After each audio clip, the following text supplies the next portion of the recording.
संसदेमध्ये महिला आरक्षण नामंजूर झाल्यानंतर देशामध्ये फार हाहाकार माजला.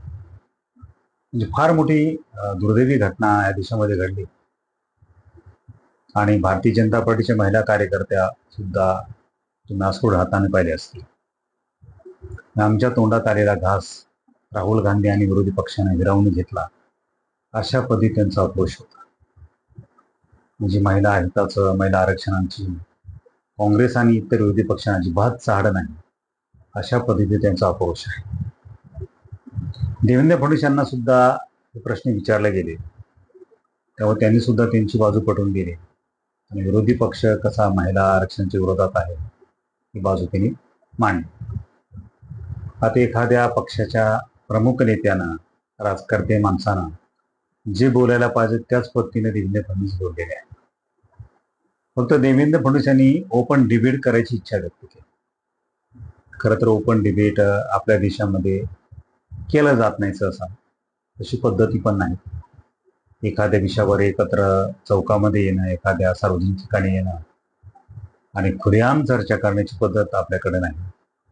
काही टीव्ही चॅनलवर तसे काही विषयावर संवाद होत आहेत, पण थोडक्यात खुलेआम एखाद्या सार्वजनिक ठिकाणी जाहीर व्यासपीठावर वादिवाद ह्या विषयावर घडून आणायचा, असे विचार देवेंद्र फडणवीस यांनी व्यक्त केले. पण त्यांनी त्यासाठी एक अट घातली, मी ही ओपन डिबेट करायला तयार आहे, पण त्यासाठी मला माझ्या स्तराचा माणूस पाहिजे. तर आज त्यांना ओपन चॅलेंज देतो, ओपन चॅलेंज, की माझ्या स्तरातल्या कुठल्याही त्यांच्या नेत्यांनी माझ्यासोबत महिला विधेयकाच्या संदर्भात ओपन डिबेट करावी. ओपन डिबेट, की याच्यामध्ये काय चूक आहे, या पद्धतीत काय चूक आहे, याच्यावर ओपन डिबेट करावी.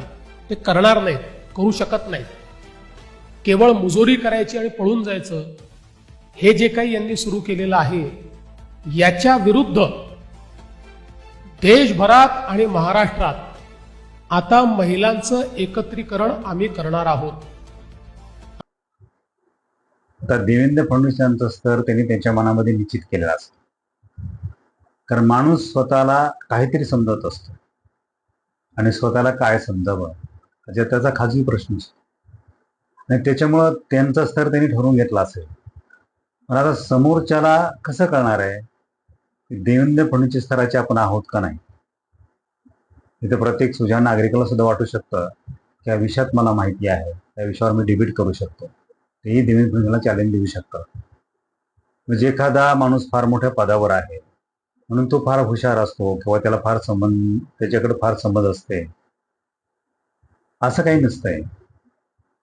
तर एखाद्या वेगळ्या पद्धतीनं तो तिथं गेलेला आहे म्हणून त्याला फार काही कळतं किंवा तो विशिष्ट जाती धर्मातून येतो म्हणून तो श्रेष्ठ ठरतो, असंही काही नाही. त्याच्यामुळं तुम्ही तुमचा स्तर ठरवू शकता, पण विरोधकांचा स्तर ठरविणं हे एकदम विरोधकांना तुच्छ लेखण्यासारखं आहे. आणि मुख्यमंत्र्यांना विरोधकांना तुच्छ लेखणं हे कुठल्याच लोकशाही मूल्याला धरून नाही. कारण विरोधी पक्षांच्या मताचा आदर करणं हे सरकारी पक्षाचं कर्तव्य असतं. पहिल्याच्या व्यक्तीला तुच्छ समजणं हे तितकं योग्य नाही. त्याच्यावर देवेंद्र फडणवीस यांना सत्तेचा किंवा पदाचा अहंकार तर आला नाही अशी शंका वाटायला लागली आहे. का तो देवेंद्र फडणवीस यांना डिबेटच करायची नाही. तर जेव्हा अशा पद्धती अटी घातल्या जातात तेव्हा हे डिबेट करायचीच नसते हे नक्की झालेलं असतं. परंतु खोटं बोल पण रेटून बोल, अशा पद्धतीनं आग्रहीपणाने आपली भूमिका मांडण्यासाठी अशा पद्धतीचे खोटे चॅलेंज, खोटे आव्हान दिलेले असतात. आणि त्यापैकीच हे आहे. कारण मला माहिती आहे आणि महाराष्ट्राला सुद्धा माहिती आहे की अशा पद्धतीची खुली चर्चा देवेंद्र फडणवीस असतील किंवा विरोधी पक्ष असतील अशा विषयावर करणार नाहीत.